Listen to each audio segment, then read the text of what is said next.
और सबसे ज़्यादा रोना मुझे इसलिए आ रहा है कि जब से जुड़ी हूँ तब से ये तो था कि यहाँ पर भगवान सत्पुरुष है, लेकिन उन्होंने आपसे बिना बात किए इतने पहचाना है।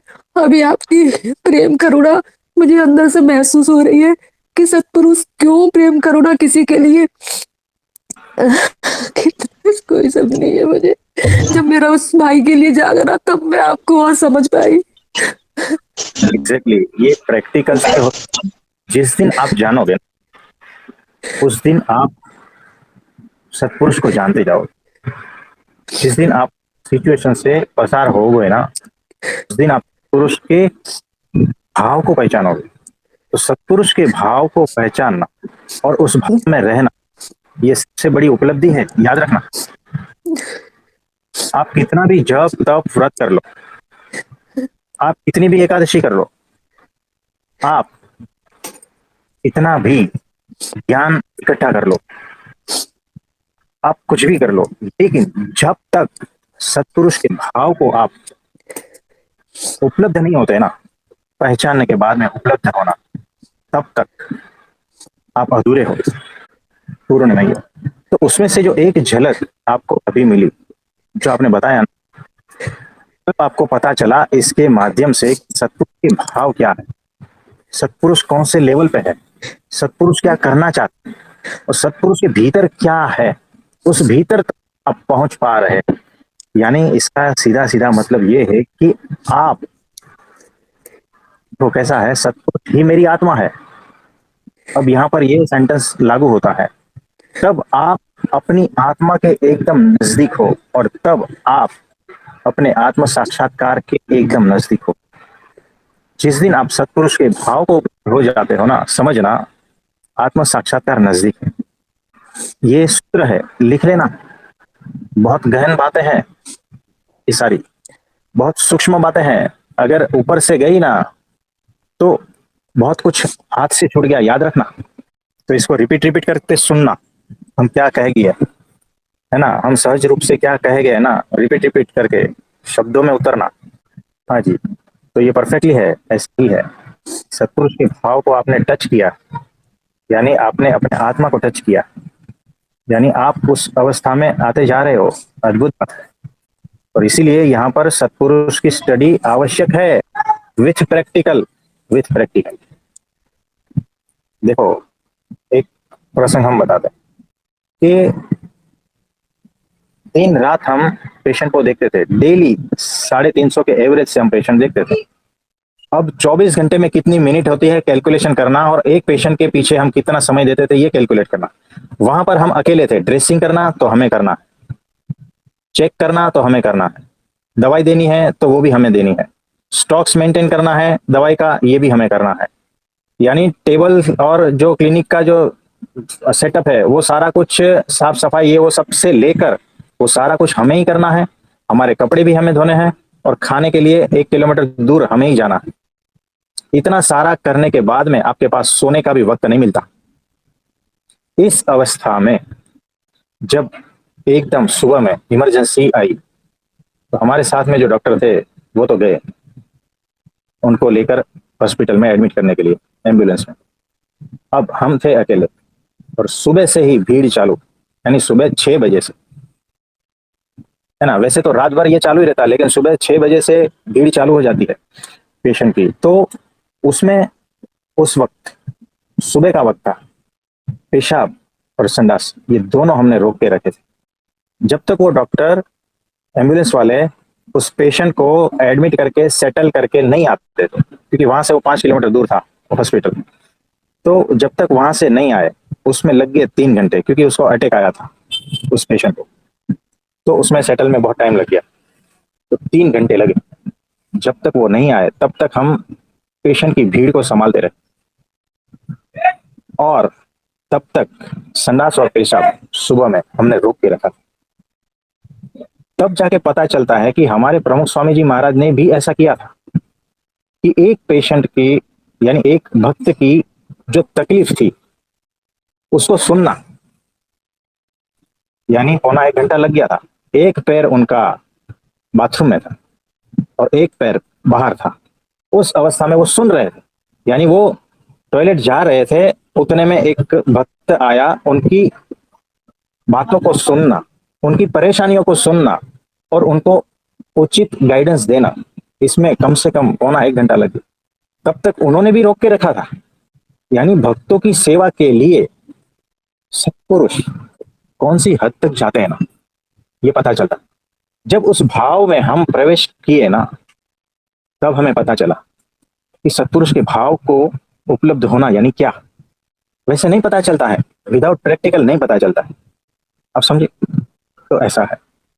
तो जैसे जैसे सत्पुरुष के भाव को आप उपलब्ध होते जाते हो, सूत्र है, वैसे वैसे आपको आत्मज्ञान होने लगता है।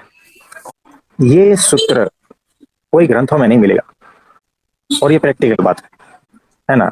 तो वो चीज आपको उपलब्ध हो रही है, उसकी झलकियां मिल रही है, तो बड़ी अद्भुत बात है। हम आपको भी वंदन नमन करते हैं और उस भाई को भी वंदन नमन करते हैं। नहीं, आप मत करिए, मैं आपको वंदन नमन करती हूँ, क्योंकि सब आपकी कृपा से ही हुआ है। आप इतनी मेहनत करते हो ना, तो ये जिस पे मेहनत करते हो वही जानता है। हम इतने दुष्ट प्राणी हैं जो इतना लेट समझ पाते हैं। आपको पता है कि आपकी आज्ञा से मैं भक्तों से बात करती रहती हूँ, लेकिन इस भक्त को ऑटोमेटिकली मेरे अंदर से पहली बार निकला कि आप मेरे बच्चे की एज के हो। क्यों निकला मुझे नहीं पता था, क्योंकि शायद परब्रह्म को पता था कि आगे मैं क्या क्या बोलने वाली हूँ। उनके शब्द सुन के तो जैसे ही हम बोल रहे थे, वो बोल रहे थे नहीं, आपके अंदर ये ममत्व है, आप इसलिए बोल रहे हो। पहले तो मैंने इनडायरेक्ट ऐसे बोला, आप मेरे बच्चे की एज के हो। आपको पता है मेरे अंदर से क्या हो रहा था? आपको पता है कि मैं मतलब संसार को देख के चलती हूँ और मैं कभी भी पुरुष भाई से भी बात नहीं करती थी, और ऑटोमेटिकली आपके अंदर परमात्मिक तत्व थे, उन्होंने मुझे खींचा। इसलिए आपसे मैंने रात को कॉल लगाया, आपकी वाइफ के सामने ही बात की थी। और इनके लिए पता है मेरे अंदर क्या भाव आया। अगर ये भाव मैं चाहती तो आपको पर्सनल बता सकती थी, लेकिन अब मैं ग्रुप में इसलिए बता रही हूँ कि अभी समझ में आ रही हैं अपनी बहुत सारी गलतियां, तो उसके लिए हम क्षमा चाहेंगे। जो सूक्ष्म में रहती हैं मैं छिपा नहीं सकती, क्योंकि छिपाऊंगी तो ये मेरा अहंकार होगा कि हम सत्पुरुष को एक्यूरेट नहीं समझ पाते। अंदर मेरे ये भाव आ रहा था कि मैंने अनम्यूट करके, पता उन भाई जी को रोते हुए सॉरी म्यूट करके बोला कि आपके अंदर इतनी भक्ति है, हम आपको गले लगाते हैं और आप हमारे गले लगे हुए हो। मतलब मेरा म्यूट फोन था, इतना मेरे अंदर से उनके लिए प्रेम जागृत हो रहा था। और पता है क्या सोच के जागृत हो रहा था? मतलब उसमें मैं नहीं थी, पता नहीं, मुझे नहीं पता कौन बोल रहा था मेरे अंदर से, मेरे गुरु, मेरे भगवान। मतलब मेरे अंदर इतना प्रेम जागृत हो रहा था उस भक्त के लिए कि मैं म्यूट करके बोल रही थी कि वो सुन ना पाए, और मैं खुद को तसल्ली दे लूं कि भगवान इतना प्यारा भक्त है कि इसके आगे मैं इस भक्त को नमन करती हूँ और इस भक्त को मैं गले लगाई हूँ, और गले लगाकर मैं इस भक्त को आशीर्वाद देती हूँ। इतना निर्दोष भक्त जो मेरे गुरुजी से, भगवान से कभी बात नहीं की है, इतना एक निष्ठ भक्ति। मतलब मैं इसको महसूस कर रही थी कि मैं इसको गले लगाई हूँ इतने भक्त, उस भक्त को, और वो भक्त गले मिलके रो रहा है और मैं भी रो रही हूँ। ये मेरी फीलिंग बिल्कुल लग रहा था कि मैं प्रत्यक्ष कर रही हूँ, जो उस भक्त को भी नहीं पता है। और मैं अभी ये आपको बता रही हूँ कि ये स्थिति थी ना, तो मैं और रो रही थी, क्योंकि जब मैं ये कर रही थी, देख मतलब दुनिया के नाते तो वो एक पुरुष थे ना, मैं एक महिला थी, लेकिन वो उसको मैं इतना, उसके अंदर जो भगवान के लिए भाव थे ना, वो देख के मेरे अंदर इतने रोने वाले भाव, माँ वाले भाव, इससे ज्यादा मैं क्या शब्द दूं मुझे नहीं पता है। ये मैंने सूक्ष्म में उस भक्त के साथ किया। उसका प्रेम भक्त आपके प्रति देखकर मैं इतना हाव विभोर हो गई कि मैं तो पूरा उनका दास बन गई थी उस समय। और अभी भी बता रही हूँ ना, अभी भी यही लग रहा है कि मैं उस भक्ति की दास ही हूँ। हाँ जी, तो ये होता है। तो तब आपको सत्पुरुष के भावों का पता चलता है, भगवान के भावों का पता चलता है ना, क्योंकि वो आपके भीतर भी है और आपके भीतर से भी वही बहता है ना।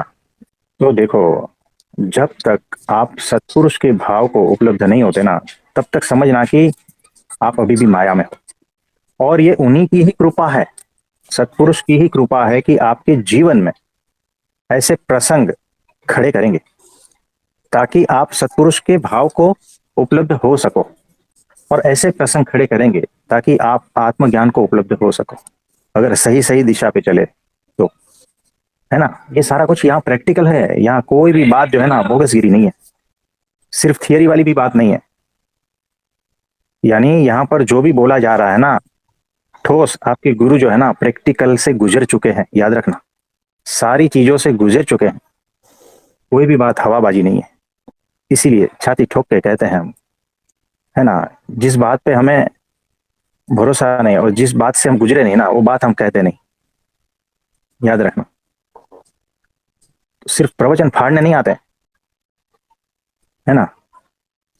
तो ये बात है। और कुछ कहना चाहते हैं? हाँ जी, जब हम उनसे बात कर रहे थे ना, तब मुझे प्रैक्टिकल साक्षात्कार हो रहा था कि वहां बात करते हुए मेरी तरफ से तृप्ति तो है ही नहीं, और ना ही ये महिला है। मतलब तृप्ति भी खत्म थी, महिला भी खत्म थी, और उस तरफ से भी भाई रूप में जो बात हो रही थी ना, उस तरफ से भी यही लग रहा था कि भाई रूप में बात हो रही है, लेकिन उस तरफ से भी कोई पुरुष नहीं था। मतलब क्या बोलूं, ये लग रहा था कि दोनों तरफ से परब्रह्म और गुरु ही बात कर रहे हैं, और इस अहंकार रूपी शरीर में जो भी सूक्ष्म है उसको खत्म करने के लिए दोनों तरफ से गुरु परब्रह्म बात कर रहे हैं। ये लग रहा था मुझे, हाँ जी, तृप्ति हाँ नहीं जी। थी और महिला नहीं थी।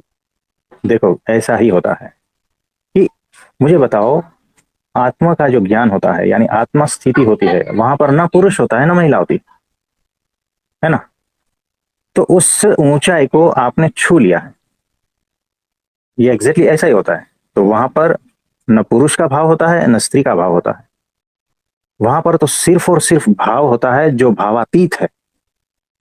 याद रखना सेंटेंस। वहां पर उस अवस्था में, आत्मज्ञान की अवस्था में, सिर्फ वही भाव होता है जो भावातीत है, यानी माया का कोई भाव नहीं होता। लोगों को माया दिखती है, यही फर्क है। इसीलिए जो है ना मनुष्य भाव आ जाता है।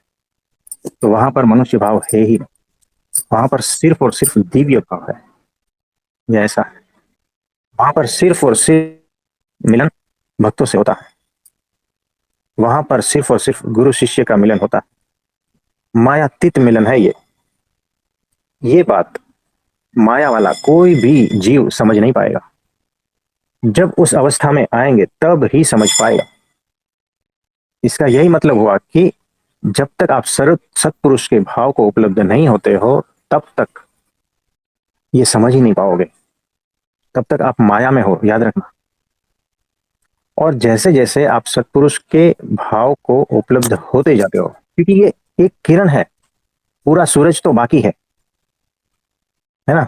सूरज की एक किरण मात्र है, तब ये होता है। तो पूरा सूरज जब होगा तब क्या होगा, वो आत्मज्ञान की स्थिति है। आप समझ रहे हो? जी। ये सारा का सारा बहुत अद्भुत रहस्य हम बता रहे हैं भीतर का। और जिसने ये समझ लिया ना, समझो उसका फिर ज्यादा समय नहीं लगेगा। इसीलिए ये बहुत इंपॉर्टेंट है। इसमें और कुछ कहना चाहते हो? हाँ बिल्कुल, जैसे मेरे बच्चे बड़े हो गए ना, तो कभी कभार बच्चे आके ऐसे मतलब गले लगाएंगे ना, तो मैं उनको हटाऊंगी। मैं कहूंगी बड़े हो गए क्या करते हो, तो बेटा ज्यादा करता है ना, तो मैं हटाऊंगी। तो बच्चे बोलेंगे मम्मी बड़े हो गए तो आप गले नहीं लगाओगी। तो जब मतलब अपनी तरफ से मन में सोच रही थी उस भाई की भक्ति देखकर कि गले लगा लूं, मतलब माँ की तरह उसको गले लगाऊं, कि कितना प्यारा बच्चा है जो भगवान को इतना, उनकी एज 28-29 है। तो मैंने मतलब अंदर से भाव आ रहा था, कितना प्यारा बच्चा है जो भगवान से गुरु से इतना प्रेम करता है कि उनसे बात नहीं की। इस भाव में सोच रही थी गले लगा लूं। अभी आपसे बात करते करते और मुझे अंतर्दृष्टि हो रही है कि भगवान, अब मेरे बच्चे परेशान हो जाते हैं कि मम्मी गले न लगाऊं, और एक भक्त की भक्ति देखकर मैं इतना हा विभोर हुई, अंदर से आ रहा गले लगा लूं, और सूक्ष्म में उसको गले लगा भी लिया, और आशीर्वाद भी मैं दे रही। तो ये क्या है? तो ऐसा ही होता है ना, मायातीत में जब आप चले जाते हो जोन में, मायातीत जो जोन है ना, उस क्षेत्र में ऐसा ही होता है। तो अभी अप डाउन होगा, फिर धीरे धीरे उस अवस्था में स्थित हो जाओगे, है ना। तो बहुत बहुत आशीर्वाद है आपको, अच्छी बात है। बहुत बहुत आभार आपको, मतलब आभार के लिए शब्द नहीं है। और अप डाउन भी इसीलिए होगा ना कि मुझे अंदर से हो रहा है कि और भी सूक्ष्म में बहुत सारे अहंकार पड़े हैं जो अभी हमें दिख नहीं रहे हैं बीज रूप में, इसलिए अप डाउन होगा ना। हाँ ये होगा, क्योंकि अभी पूरी तरह से आप उस जोन में नहीं हो ना। एक जी। बार स्वाद आया, कुछ किरण मिली, कुछ झलकियां मिली, है ना। जैसे बिजली की चमक आ जाती है ना, तो कितनी सेकंड के लिए होती है। जी।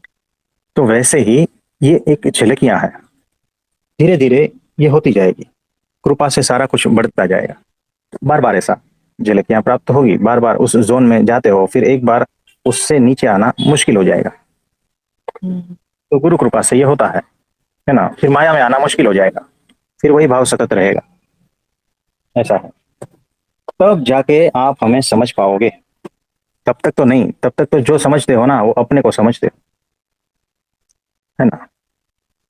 तो इसीलिए हम कह रहे हैं कि कृष्ण को सिर्फ हम जानते हैं, कृष्ण के वक्त में और किसी ने जाना नहीं है ना। तो ऐसा है। अभी इतना अभी आपको समझ पाए तब तो ये लगता है कि हम आपके सामने खड़े होने लायक नहीं है।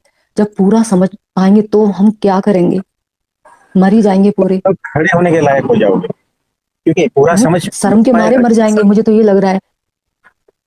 नहीं।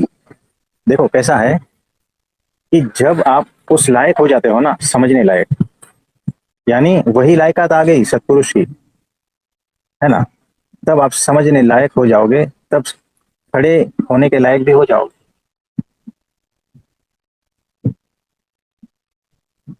तो ऐसा है। जो भी मैंने आपको भाव बताया ना, उस भाई को लेके आए, उनको भी नहीं पता, क्योंकि मेरे अंदर म्यूट कर लिया था मैंने फोन। जो चल रहा था वो मैंने सिर्फ आपको बताया है, क्योंकि बताया इसलिए है कि सत्पुरुष को शुरुआत में मैं भी नहीं समझ पाई थी, धीमे धीमे समझ रहे हैं। और उस ग्रुप में बहुत सारे हैं जो समझ नहीं पाए हैं, धीमे धीमे समझ रहे हैं। और मनुष्य भाव भी आता है, इसलिए मैंने अपना ये सूक्ष्म भाव बताया कि मतलब मेरे अंदर आया। तो सत्पुरुष क्या है, उनको हम कैसे समझेंगे, मतलब इसीलिए मुझे बताना पड़ा, वरना मैं इसको छिपा भी सकती थी, क्योंकि मेरे अंदर आया था, ताकि सबका कल्याण हो। ये सुनकर कि जब सत्पुरुष को थोड़ा थोड़ा जानते हैं, एक किरण मिलती है, तब हम खुद उस भाव में बहने लगते हैं कि मतलब एक किरण आई तब मैं सत्पुरुष के भाव को एक किरण में समझ पाई, तब मैं उस भक्त की भी दास हो गई। और सत्पुरुष के आगे तो मैं यही बोलूंगी कि आपके चरणों में सर रख के दंडवत प्रणाम करती हूँ, और नाक रगड़ कर हर गलती के लिए माफी मांगती हूँ, और प्रार्थना करती हूँ कि आप जैसे बन जाएं, ताकि आपको पूरा समझ पाए। हाँ जी, तो आपके लिए प्रार्थना करते हैं और आपको बहुत बहुत आशीर्वाद है। ठीक है। ठीक है, बहुत बहुत आभार आपका और उस भक्त का भी कि उसके द्वारा अंतर्दृष्टि हुई मुझे। हाँ जी।